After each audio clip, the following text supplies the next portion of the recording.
নমস্কার, S Bangla news online খবর সব দেখাবো আমরা।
সামনে যেতে পারবো না বল।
আমি আপনাদের সকলকে, বিশেষ করে সংবাদ মাধ্যমে যারা এখানে উপস্থিত আছেন এবং প্রশাসনের সকলকে আমি ধন্যবাদ জানাচ্ছি। আমার সহকর্মীরা এবং যারা প্রতি বছর 21শে জুলাই উপলক্ষে অনেক দূর দূরান্তর থেকে, অত্যন্ত প্রত্যন্ত অঞ্চল থেকে 2 দিন 3 দিন ধরে আসেন, অনেক কষ্ট করে তারা থাকেন এবং আসেন, তাদের সকলকে আমার আন্তরিক অভিনন্দন জানাচ্ছি। ইতিমধ্যে প্রায় লক্ষাধিক মানুষ গ্রামগঞ্জ থেকে এসছেন। যদিও চারিদিকে জল ছাড়ায় এবং অতিবৃষ্টির ফলে অনেক অঞ্চল জল প্লাবিত, তা সত্ত্বেও প্রাণের টানে, শেকড়ের টানে এবং শহীদ স্মরণে, শহীদ তর্পণে এবং এই দিনটাকে আমরা শহীদ দিবস হিসেবে পালন করি। তার কারণ হচ্ছে আজকে যে গণতন্ত্র আপনারা দেখতে পাচ্ছেন বাংলায়, যে যাই কুৎসারটা, আগে তো একথা সত্য মানুষ ভোট দিতে পারতো না। এমনকি কলকাতায় নিশ্চয়ই আপনারা ভুলে যাননি, আমি সপ্তপল্লী থেকে শুরু করে সমস্ত মাল্টি স্টোর বিল্ডিংয়ে তালা দিয়ে রেখে দেওয়া হতো সিপিএমের আমলে। কাউকে ভোটাধিকার প্রয়োগ করতে দিত না, গ্রামগঞ্জেও দিত না। এই অবস্থায় আমাদের বিরাট আন্দোলন হয়েছিল এবং সেই আন্দোলনকে দানা বাঁধতে গিয়ে সিপিএমের কোনো ক্ষমতা ছিল না সেদিন সেই আন্দোলন দমানোর। গণতন্ত্রের কণ্ঠরোধ করে তারা এমনভাবে গুলি চালিয়েছিল যে 13 জন স্পটে মারা গিয়েছিল এবং প্রায় 200 জনের মতো, তার মধ্যে 150 জন পুলিশের গুলিতে আহত হয়েছিল। দাবি ছিল একটাই, no ID card, no vote. এবং সেশন নির্বাচন কমিশন হওয়ার পরে, তার আগে একজন অবজারভার হিসেবে এখানে এসেছিলেন, তিনি রিপোর্ট দিয়েছিলেন এবং সেই রিপোর্টের ভিত্তিতে এই no ID card, no vote, এটা সেশনের সময় চালু হয়। তারপর থেকে মানুষ ভোট দেওয়ার অধিকারটা ফিরে পায়। এসব অনেক তথ্য, অনেক লড়াই, অনেক সংগ্রাম, অনেক জীবন যুদ্ধ, এই কাহিনী আজও ছড়িয়ে আছে। ডাবল ইঞ্জিন রাজ্যগুলোতে বিজেপি কাউকে ভোট দিতে দেয় না, আর সিপিএম শাসিত রাজ্য তো পশ্চিমবাংলায় আমরা হাতে নাতে ফল পেয়েছি। তাদের আবার বড় বড় কথা, কত ভাষণ দিয়ে বেড়াচ্ছে সোশ্যাল নেটওয়ার্ক তৈরি করে, পয়সার কোনো সীমারেখা নেই। কাজেই লড়াইটা কিন্তু লড়েছিল আমাদের সহকর্মীরা জীবন দিয়ে, মাঠে ময়দানে। সেসব দিনের কথা স্মরণ করে এই দিনটিকে আমরা শহীদ দিবস, মামাটি দিবস হিসেবে উৎসর্গ করি।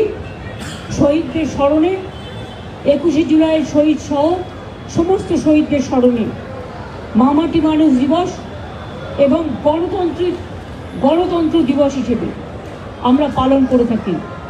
প্রায় 33 বছর ধরে এই প্রোগ্রাম এই জায়গাটায় হয়। তার কারণ এখানে অনেকগুলো প্রাণ লুকিয়ে পড়েছিল, আর এই এলাকাটা রক্তের বন্যা বয়ে গিয়েছিল। তাই আমাদের বছরে একটাই প্রোগ্রাম শহীদ স্মরণে আমরা এখানে করি। এবং এ নিয়েও অনেকের আপত্তি আছে, অনেকে আপত্তি জানায়। তাদের আমি বলি, তারা যখন নবান্ন অভিযান করেন পুলিশের পারমিশন ছাড়া, তখন আপত্তিটা কোথায় থাকে? আমাদের প্যারালাল প্রোগ্রাম করতে গিয়ে তাদের প্রোগ্রাম করতে হয়। কই, তাদের যখন সেন্ট্রাল প্রোগ্রাম থাকে, আমরা তো প্যারালাল প্রোগ্রাম করি না। তৃণমূল কংগ্রেসের কাছ থেকে শিক্ষা নেওয়া উচিত, দেখা উচিত। আর কথায় কথায় চোর ডাকাত বলা, এছাড়া কোনো মুখের ভাষা নেই। কত মানুষের উপর অত্যাচার, বাংলা ভাষীদের উপর অত্যাচার।